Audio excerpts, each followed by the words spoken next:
The core story of Numbers chapter 4 is what is typically called the second Levite census.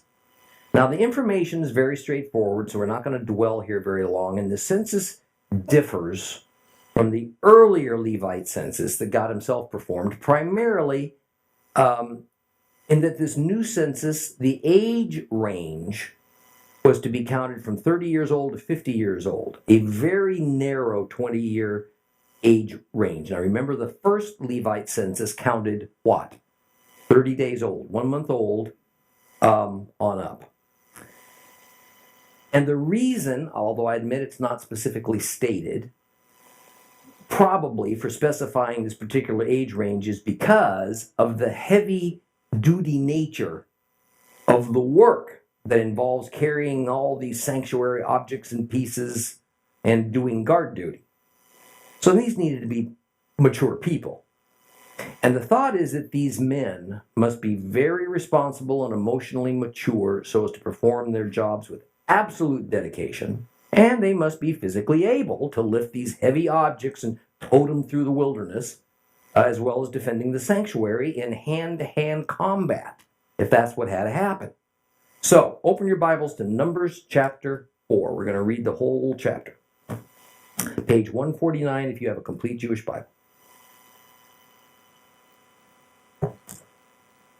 149. Numbers chapter 4. Adonai said to Moses and Aaron, "Take a census of the descendants of Kohath, who are among the descendants of Levi, by clans and families, all those from 30 to 50 years old. These will enter the corps doing the work in the tent of meeting.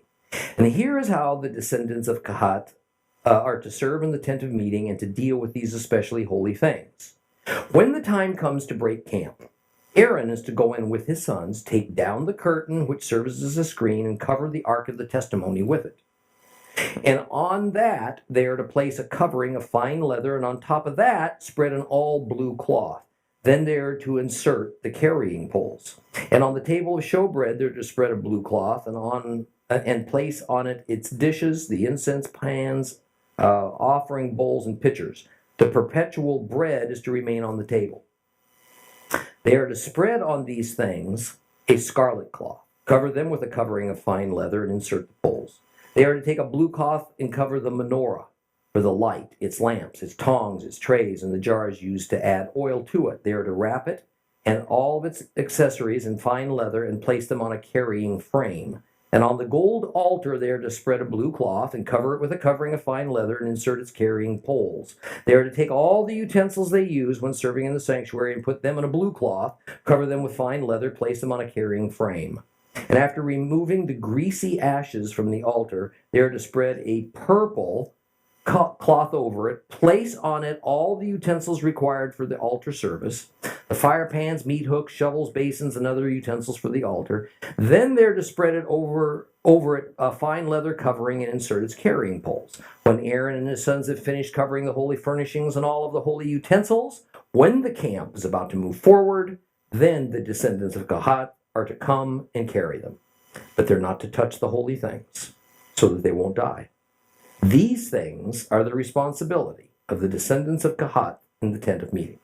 Eleazar, the son of Aaron the priest, is to be responsible for the oil for the light, the fragrant incense, the continuing grain offering, and the anointing oil. He is to be in charge of the entire tabernacle, everything in it, including the sanctuary and its furnishings. Adonai said to Moses and Aaron, "Do not cut off the clan of Kohath from among the Levites. Rather, do this for them, so that they will live and not die. When they approach the especially holy things, Aaron and his sons are to go in, and you are to assign each one his task. But the descendants of Kohath are not to go in and look upon the holy things as they are being covered. If they do, they'll die." Adonai said to Moses, "Take a census of the descendants of Gershon, also by clans and families. Count all those between 30 and 50 years old, all who will enter the corps doing the work of serving in the tent of meeting. The Gershon families are to be responsible for serving and for transporting loads. They are to carry the curtains of the tabernacle, the tent of meeting, its covering, the fine leather covering above it, the screen for the entrance to the tent of meeting, the tapestries for the courtyard, and the screen for the entrance to the courtyard by the tabernacle and around the altar, along with the ropes and all the utensils they need for their service. They are to do the work connected with these things. Aaron and his sons are to supervise all the work of the Gershon clan in transporting loads and in serving, and to assign them who is to carry what. This is how the Gershon families are to serve in the tent of meeting, and they are to be under the direction of Ithamar, the son of Aaron the priest. As for the descendants of Merari, take a census by clans and families of all those between 30 and 50 years old, all who will be in the corps doing the work of serving in the tent of meeting. Their service for the tent of meeting will be to carry the frames and the crossbars, posts and sockets of the tabernacle, all the posts for the surrounding courtyard with their sockets, tent pegs, ropes, other accessories, everything having to do with their service. You are to assign particular loads to specific persons by name. This is how the Merari families are to serve in the tent of meeting, directed by Ithamar, the son of Aaron the priest. Moses, Aaron, and the community leaders took a census of the descendants of Kohath by their clans and families, all those between 30 and 50 years old, who were part of the corps serving in the tent of meeting. And registered by their families, they numbered 2,750. These are the ones counted from the Kohath families of all those serving in the tent of meeting, whom Moses and Aaron enumerated in keeping with the order given by Adonai through Moses. The census of the descendants of Gershon by their clans and families, all those between 30 and 50 years old who were part of the corps serving in the tent of meeting, yielded 2,630 registered by clans and families. These are the ones counted from the families of the descendants of Gershon of all those serving in the tent of meeting, whom Moses and Aaron enumerated in keeping with the order given by Adonai.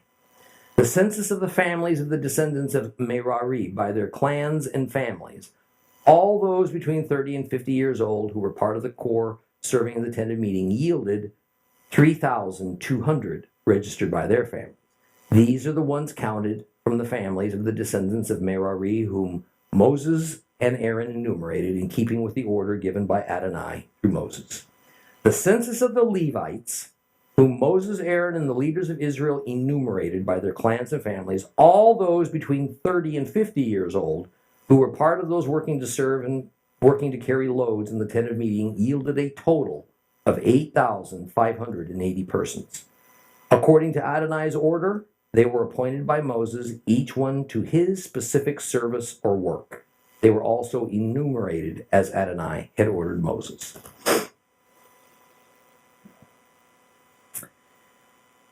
You know, tribalism is the culture of the Bible. And until we can digest that and deal with it, we're going to miss a lot of what's happening in the many narratives that shape scriptures.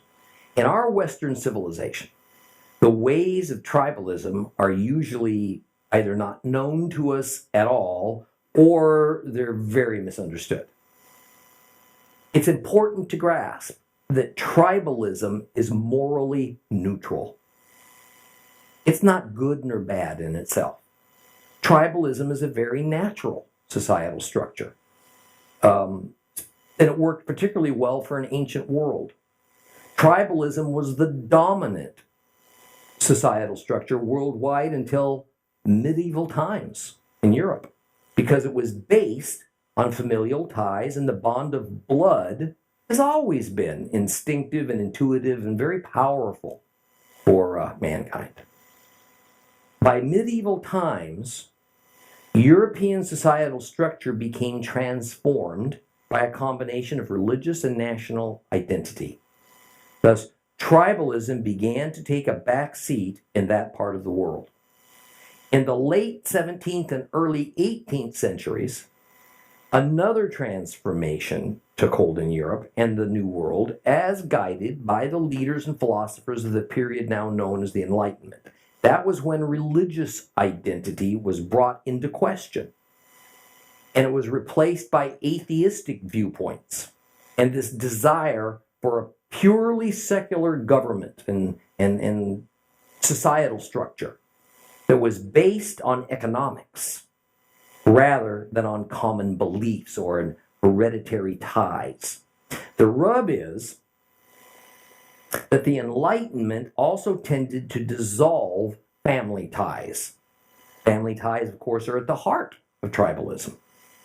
And thus, today, Western societies have become collections and loose networks of small family units that anthropologists call nuclear families. This is kind of the concept of a family as generally consisting of a mother and father and their immediate children. The term nuclear family is not referring to the invention of the atom bomb.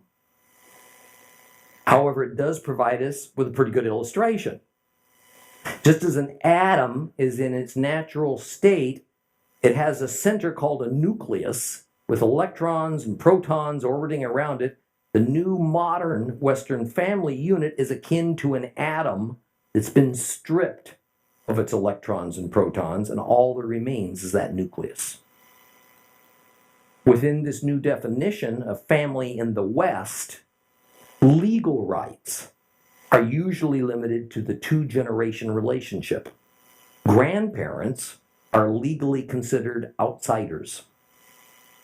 Aunts and uncles and cousins now, in most instances, are practically distant relatives who have only the most minor tie to any particular nuclear family.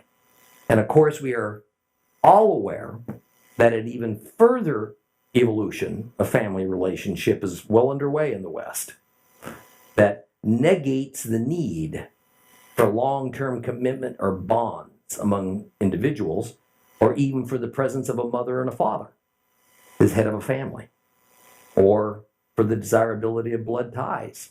Essentially, the newest modern era social unit that's being advocated and legislated is in this ever-widening circle in the developed world is much more akin to a pack mentality, whereby mostly unrelated and uncommitted individuals choose to band together for some brief time to satisfy a immediate or intermediate need of companionship, or maybe of group protection, or maybe some perceived economic advantage.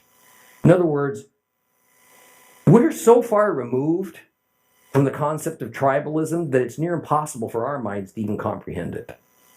So we immediately tend to see tribalism as negative or as a backward institution. It might surprise you to know, however, that despite the best efforts of the UN and the world's most powerful governments, most of the world today is still tribal. Thus, one of the many sources of clashes that we see between Islam and Judeo-Christianity concerns a tribal mentality based purely on family and faith versus a Western-style society that revolves around individualism and moral relativism, with family ties completely secondary. Where I'm leading you is that to understand the Bible, we must understand tribal structure and tribal mentality. And the most influential societal unit within a tribal culture is the clan. If a clan being a large extended family, actually, often has its own economy, even its own government if it's grown big enough. A clan's identity invariably goes back to the founder of that clan. Loyalties of the members of the clan are inviolable. It can stretch back for centuries. Further, it is usual that a few clans become dominant within a tribe. Others become inferior, subservient, even die out. Or more typically, they just get absorbed by the more dominant ones. Thus, when we hear of the term tribal warfare today, and in ancient times, more often than not, what was occurring is not a battle between two tribes, but rather fighting among the clans that make up a single tribe. In tribalism, there's a never-ending battle for clan superiority. Within tribalism, the status of each clan is everything. And underlying the text of our Bible is this tribal struggle for dominance. Keep this in mind, especially as we study Torah and the books of the Older Testament. And it shows up front and center here in Numbers. In Numbers 4, the first clan of the Levites to be counted in this new census is the Kohathites. Now, this is different from the first census because in the prior census, the clan of Gershon was counted first because Gershon was the firstborn.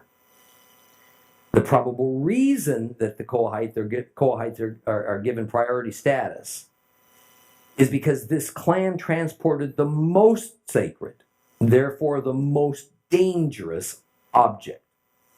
Further, Aaron and Moses belonged to the clan of Kohath.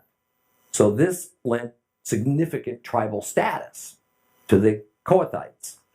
Now, as regards tribal status among the various Levite clans, we're not going to get into it right now. I just want you to know that over time, the order of preeminence among the various Levite clans would change a little bit. Even some duties would shift from laymen to Levites, then from Levites to priests. This greatly bothers some Bible scholars for the fear that information we discover in the later books of the Old Testament sometimes paints a little different picture of the priesthood are errors or serious revisions. Personally, I find that all that makes the scriptures all the more believable. Because even though Israel was slowly developing a different culture from the rest of the world, they didn't start living on a different planet. Over the centuries, everything from changing weather patterns to technology, to fluctuating societal demographics, to more simple, tangible things like the decommissioning of the wilderness tabernacle and the replacement of it with a permanent temple, even what nation might be ruling over Israel at any given time, Assyria, Babylon, the Romans, all this. It makes it such that the precise way that rituals and ceremonies could even be performed and who did them changed. If we were to read that these things never changed over a period of 14 or 15 centuries, from the moment they were introduced, it just wouldn't even pass the smell test, because that's just not real life. For instance, people today can argue over what is proper kosher food regulations. But in reality, nobody can follow the kosher food laws exactly as laid out in the Torah. You know why? There's no temple and there's no priesthood. So the best we can do is to do the best we can do under the circumstances. There are no fields. There are no croplands that I'm aware of in America that are regulated by means of the Shabbat and the Jubilee laws. Therefore, what grows on that land isn't regulated the way that is scripturally kosher.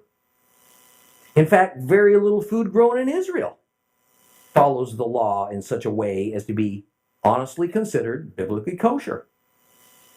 We can argue over exactly how to celebrate the various required biblical feasts.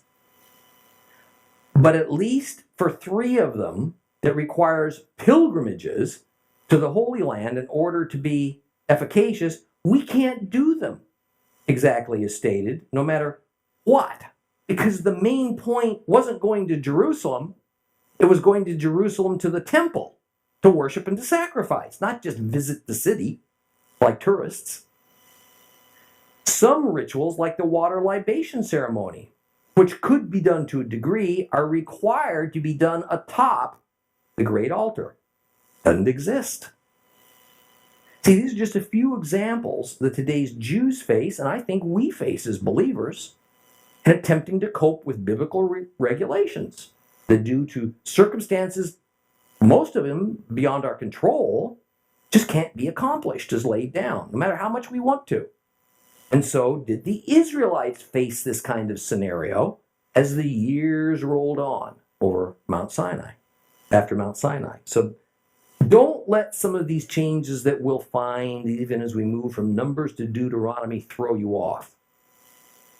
These changes in circumstance weren't a surprise to God, and the whole point to the exact nature of the required holy rituals revolved around teaching and obedience, not some magical or mystical nature of hand movements and the use of golden bowls instead of copper bowls, or the power of incense burning, or whether one kind of food is necessarily healthier than another kind of food, and all this.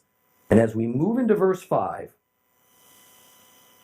we find that the sacred objects and the furnishings of the tabernacle were too holy to be directly handled by the Levites. So they had to be wrapped. They had to be packed up by the priests. Then it was all transferred to the care of the Kohathites for transport. You know those pods, right? The priests put them in the pods and Levites carried the pods. All right, that's how it worked. For example, when we see that inner veil of the sanctuary, it had to be taken down by the priests. Then that veil was actually used to wrap the Ark of the Covenant. And then over that, a waterproof layer, probably of porpoise skins, was added. And then the final layer of the package was a special pure blue cloth. And then poles were inserted to carry that cargo. The priests accomplished all this preparation before they turned it over to the Kohathites, who were allowed only to handle the sacred object by means of touching the carrying poles, no other part. In fact, later in the Bible, we'll read of a couple of different incidents when the ark was being transported and it looked like it was going to fall over. So some poor unauthorized person reached up to steady it. What happened? Dead. Next, the table of showbread was to have a blue cloth laid over it, upon which the various utensils that were used in the ritual service were to be laid upon the table, plus a fresh group of the 12 loaves of bread that it was designed to hold. Then a covering of crimson, red cloth wrapped up the whole thing. Over that went another waterproof layer, probably again porpoise skins. The table had rings built into it, just like the Ark of the Covenant. So poles then slid through the rings, and the Kohathites grabbed hold of the poles and carried it. The next most important item was the menorah, and various implements used to tend to it. Those were all wrapped up in a blue cloth. Over that, some more porpoise skins were placed to keep it dry. Then it was laid on a special wooden frame for it to be transported. In verse 11, the golden altar of incense that stood in front of the paroquet, the inner veil, between the holy place and the Holy of Holies, it had a blue cloth spread over it.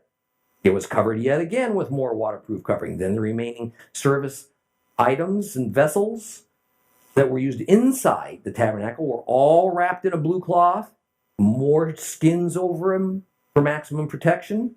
Well, now that the priest packed up all the items from inside the tent of meeting, the text now turns our attention to the things outside of the tent. It begins, of course, with the altar of burnt offering. And after the ashes, they call them greasy ashes, are removed from the altar, a purple cloth is placed over it. And upon that, all the items used to service and care for the altar, like the fire tongs and the blood basins and all this, they're placed on top. And then on top of that, more dolphin skins were laid.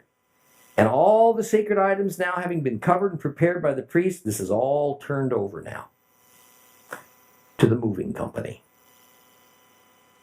Kohath and his clan, for them to carry him around. None of these items, not even their coverings, could be touched by the Kohathites. Verse 16 tells us that the priest, Eleazar, is the supervisor over the Levites as regards the transporting of all these sacred objects. Further, the Lord spoke to Moses and Aaron, telling them that the supervision over the Kohathites must be total, because their job is so dangerous. Nothing can be left to chance. One glance at an uncovered piece of holy furniture, that could be death to the onlooker. We begin to see now why God insisted that only men from age 30 to 50 should do this task. Younger men would just be too cavalier, perhaps, in their duties and find themselves dead and God's holiness assaulted. Well, now the clans of Gershon are to be recounted. And the count included only those only males between the ages of 30 and 50. And it's this particular age group that's to deal with the items that have already been called out before, primarily the various coverings of the sacred tent. And these men are to be under the direct supervision of another son of Aaron. His name is Ithamar. Similar orders are given in verse 29 for the clans of Merari, and they're also under the supervision of Ithamar. And starting in verse 34, we get the result of this latest count. We find out the Kohathites had 2,750 men in the 30 to 50 year age range. The Gershonites, 2,630. Those of Merari, 3,200 total, 8,580 men. Now it's interesting how we watch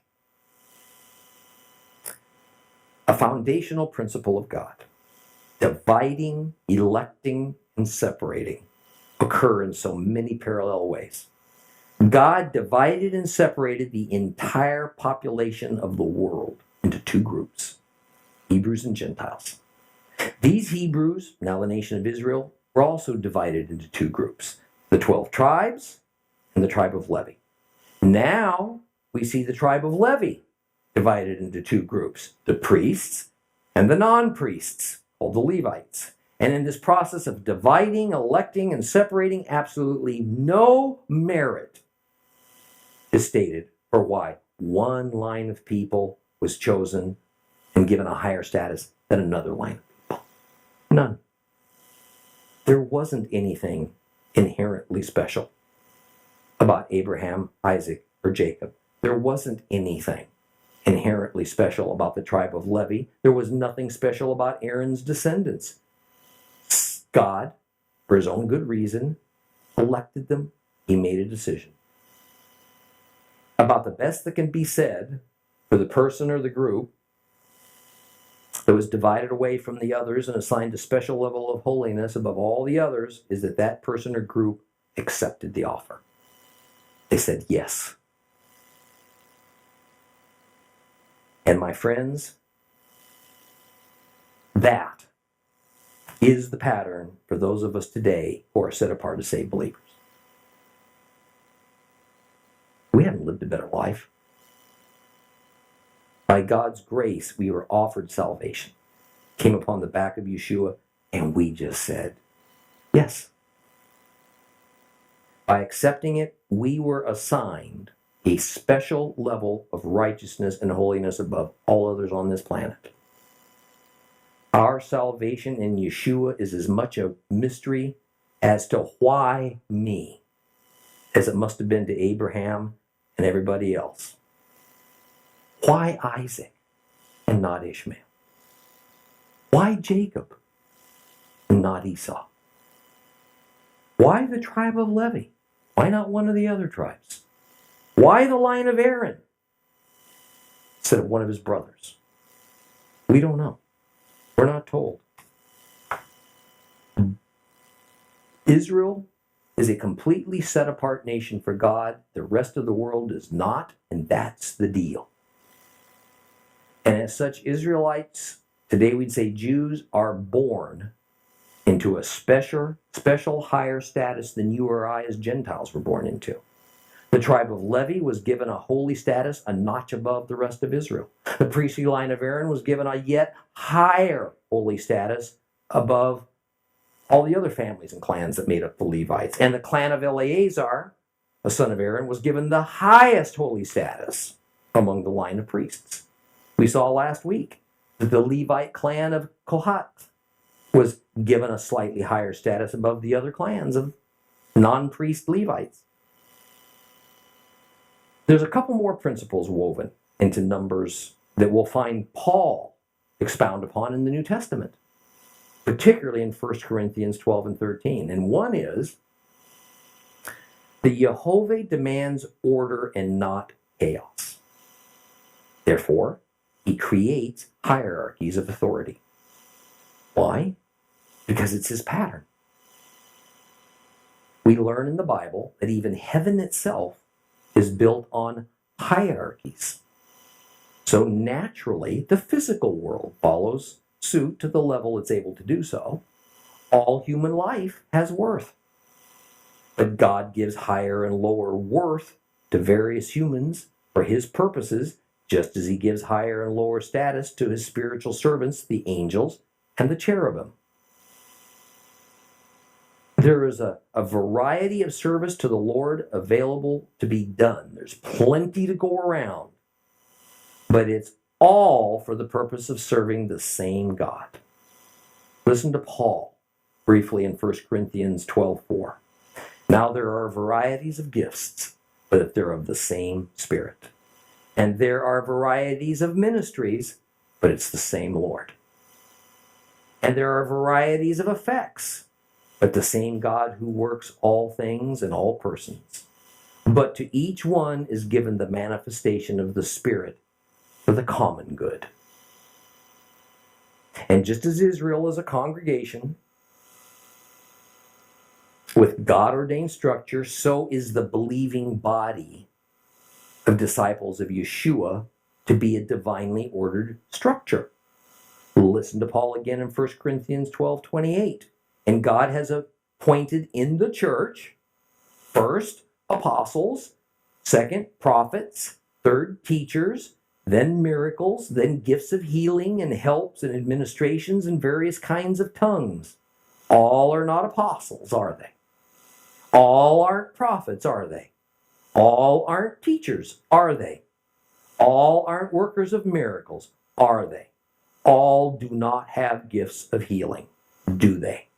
All do not speak with tongues, do they? All don't interpret, do they? See, this second principle that sort of interlaces with the first is that it takes different skills and different jobs working together to perform different functions to form an entire and complete community. Naturally, we find this principle addressed by Paul in the New Testament because it is just the Torah carried forward in light of the advent of Messiah Yeshua. See, God spoke to Moses, who took those instructions to Aaron, who took those instructions to the priests, who took them to the people. As there were a variety of tasks to be done, there was also a variety of offices established to oversee them. The priests were created to be the keepers and teachers of the law. The Levites were the police. They were servants to the priests. Even among the priests and the Levites, jobs were carefully broken down into finite units. Some tended to certain parts of the sacred furniture. Others carried plants and tent pegs. Others performed guard duty, so on. Yes, and some held higher status than others. But each has a critical role to play, and no role was menial, except in the eyes of men. Such as this is the body of Christ today. No one is set aside. Nobody's given a pass. Everyone has a duty. Not one believer ever got passed over for a spiritual gift. It's never happened. The one that chooses to ignore his assignment, that one chooses to sit on the sidelines, that doesn't mean that he or she doesn't have a purpose awaiting them. See, we can complain all we want that the church is maybe broken, malfunctioning. We can point to what everybody does wrong, but at least they do. At least they stand up at the plate and take a swing.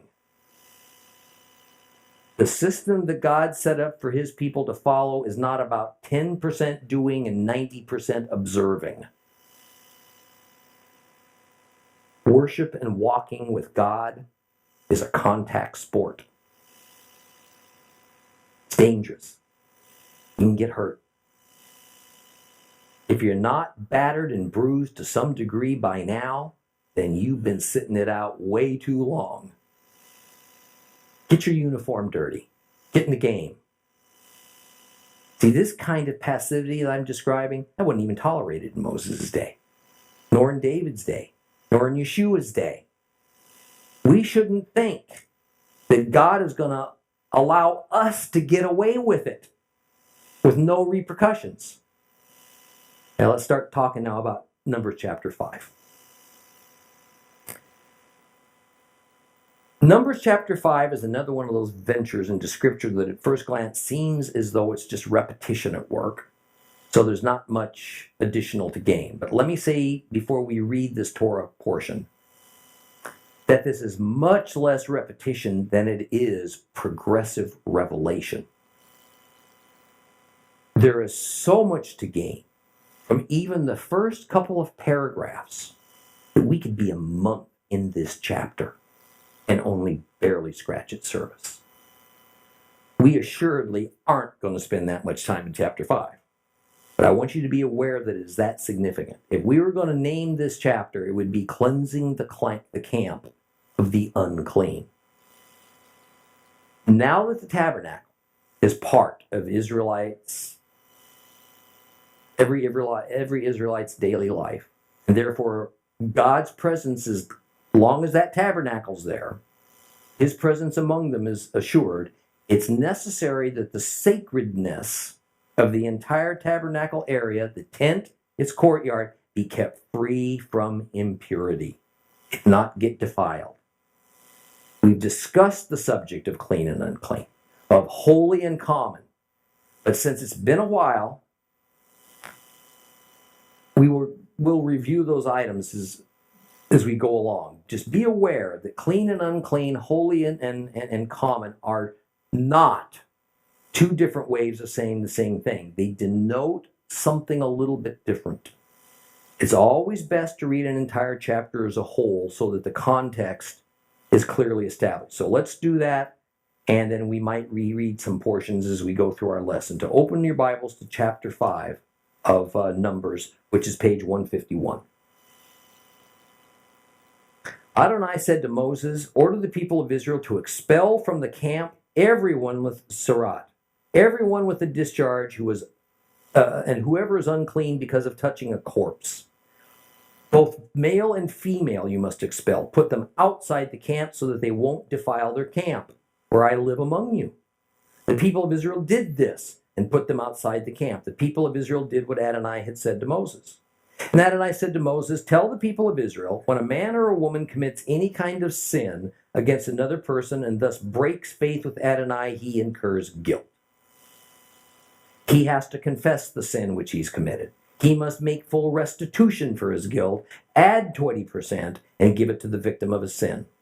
But if the person has no relative to whom restitution can be made for the guilt, then what is given in restitution for guilt will belong to Adonai, that is, to the priest, in addition to the ram of atonement through which atonement is made for him. Every contribution which the people of Israel consecrate and present to the Kohen, the priest, will belong to him. Anything an individual consecrates will be his own to allocate among the priests, but what a person gives to the priest will belong to him. Adonai said to Moses, "Tell the people of Israel, if a man's wife goes astray and is unfaithful to him, that is, if another man goes to bed with her without her husband's knowledge so that she becomes impure secretly, and there's no witness against her, and she was not caught in the act, then if a spirit of jealousy comes over him and he is jealous of his wife and she has become impure, or for that matter, if the spirit of jealousy comes over him and he is jealous of his wife and she has not become impure, he is to bring his wife to the priest, along with the offering for her, 2 quarts of barley flour on which he has not poured olive oil or put frankincense, because it is a grain offering for jealousy, a grain offering for remembering, for recalling guilt to mind. The priest will bring her forward and place her before Adonai. The priest will put holy water in a clay pot, and then the priest will take some of the dust on the floor of the tabernacle and put it in the water. The priest will place the woman before Adonai, unbind the woman's hair, and put the grain offering for remembering in her hands, the grain offering for jealousy. And while the priest has in his hand the water of embitterment and cursing, the priest will make her swear by saying to her, if no man has gone to bed with you, if you have not gone astray to make yourself unclean while under your husband's authority, then be free from this water of embitterment and cursing. But if you, in fact, have gone astray while under your husband's authority and become unclean, because some man other than your husband has gone to bed with you, then the Kohen is to make the woman swear with an oath that includes a curse. The priest will say to the woman, may Adonai make you an object of cursing and condemnation among your people by making your private parts shrivel up and your abdomen swell up. May this water that causes the curse go into your inner parts and make your abdomen swell and your private parts shrivel up. And the woman is to respond, Amen, Amen. The priest is to write these curses on a scroll, wash them off into the water of embitterment, and make the woman drink the water of embitterment and cursing. The water of cursing will enter her and become bitter. Then the priest is to remove the grain offering for jealousy from the woman's hand, wave the grain offering before Adonai, and bring it to the altar. The priest is to take a handful of the grain offering as its reminder portion and make it go up in smoke on the altar. Afterwards, he's to make the woman drink the water.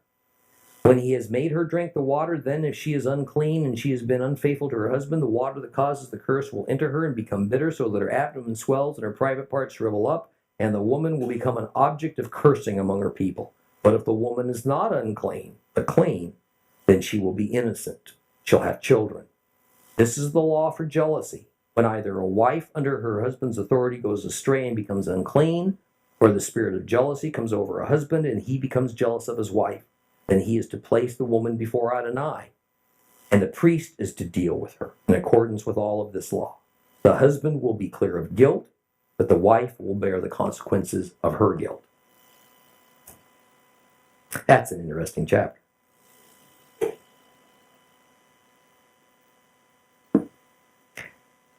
Jehovah says that the following people are not welcome to reside among his people.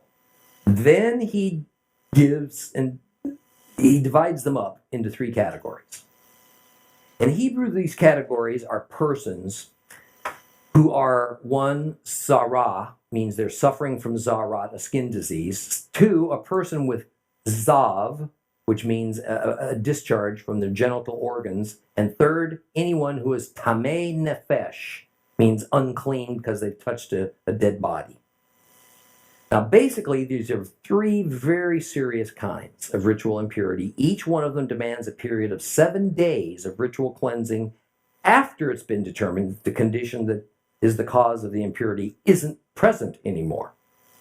And whether male or female, these ritually unclean people must be removed from the congregation of Israel set outside the camp.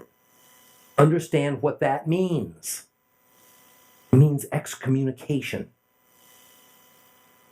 And once the ritual impurity is cleansed, if it ever is, then that person can resume his or her life within the community.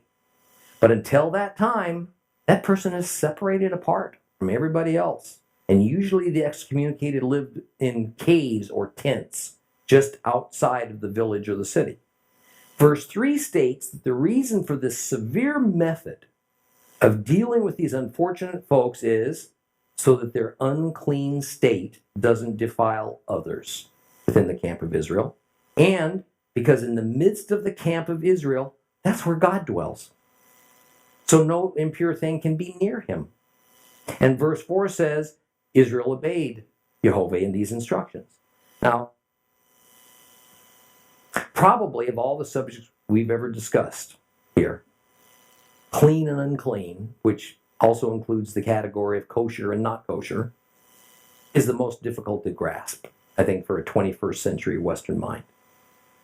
particularly for a person schooled in a traditional church setting, where pastors and teachers have done let's just say, a less than thorough job in explaining all that it means. And what it might have to do with us, modern believers. And typically, as most of you are aware, the entire concept is just dismissed as utterly irrelevant to modern Christians, and so it's a waste of breath to even address it. Now, ritual uncleanness, which is the same thing as ritual impurity, was and remains a very serious issue for those who worship the God of Israel. But it is discussed in detail in the Old Testament as opposed to the New. Why is this? Let me answer that question with a question. Why would Yeshua or why would the apostles repeat everything that was long established as the foundation for proper worship and obedience to God? We have to remember, Yeshua is the Word. He didn't have to revalidate his own word. He didn't come to defend what had been settled for 13 centuries. What makes ritual impurity so serious is that it is contagious. It is spiritually contagious. When someone was put outside the camp with zarat, skin disease, it's usually mistranslated as leprosy. Leprosy didn't even exist among the Israelites until after Babylon. It was not so that somebody else didn't contract that skin disease per se. Rather, they did it because a person with zarat threatened to defile others in a spiritual way, which would, of course, then deny them access to God. So to the Israelites, a skin disease or a genital discharge or coming into contact with a dead body, among other things, all amounted to approximately the same thing. Separation from God and from the community of God for anywhere from a few hours to a few days to forever. And frankly, that is exactly what it was meant to demonstrate. See, the problem was that a ritually unclean person presented a danger to himself or herself because if they came too near God in that condition, they could be destroyed. And they were a danger to the community because uncleanness was transmissible.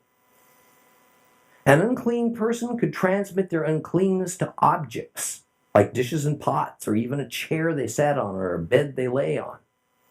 And then once that object became unclean, it could transmit uncleanness, and so on and so forth. Now, I know that many of you feel like such talk of becoming unclean from touching someone or something ought to be about some deep jungle backward tribe in New Guinea or Australia, but certainly not the people of Jehovah. And on the surface, this sounds like magic and sorcery and superstition, but this is a good time to remind you that while every one of these laws were real and absolute, and God has fully intended they be obeyed, they were also simultaneously a physical demonstration and a learning tool designed to progressively reveal the deepest and the most critical spiritual truths. I had a wonderful discussion one time with Dr. Robert McGee, the author of Search for Significance, about the nature of spiritual truth and how to express these truths in words. And we agreed that at the absolute best, words or word pictures or drawings or illustrations, they all fell far short of accurately communicating to humans the infinite depths or the heavenly heights of God's laws and principles. And the reason this is so is simple, but it's profound. Jehovah is spirit. We are flesh. The spirit world may have boundaries. I don't know. But whatever they are, they're so enormous as compared to the severe limitations of our physical boundaries. That it's probably best to oversimplify and say, as far as we know, the spiritual world has no limits. Regardless of whether we're saved or unsaved, as a human being, we live in a four-dimensional universe of length, width, height, and time. A human being, whether it be a thought or spoken or written, we are confined to describing only things which operates in this four-dimensional universe. Spirit is a fifth or other dimension, if you would. It's a thing that's outside of our ability to grasp or accurately define. Spirit is not the first four dimensions plus another one. Spirit is an entirely other dimension than the four that we are aware of.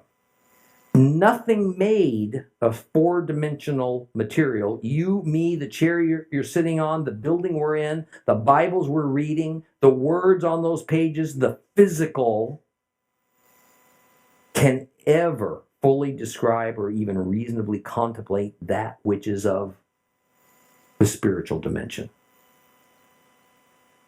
So we do the best we can. We have some understanding of God, but in reality, it's probably very little. He doesn't answer our every question. You know why? We have no capacity to ask the proper questions. We don't even have the ability to grasp all the divine answers. We struggle with what we have.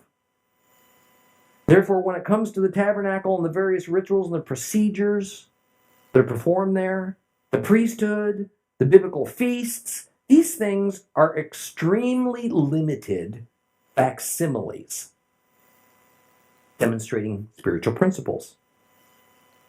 So we must not ever think that the physical model is all there is, or is it fully adequate.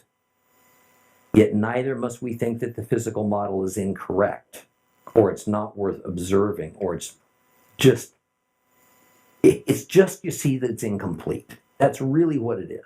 It's incomplete as compared to the spiritual object or principle that's actually being demonstrated. Now, as concerned the principle of ritual uncleanness in the camp of the Israelites, the ultimate danger and concern was that the constant uncleanness of the people would eventually defile the camp. And the camp would eventually become so defiled that God would no longer live there among his people. There was a very definite quid pro quo present. God would remain among his people only so long as his people were scrupulous in keeping the camp ritually clean. Now, let that sink in for a minute.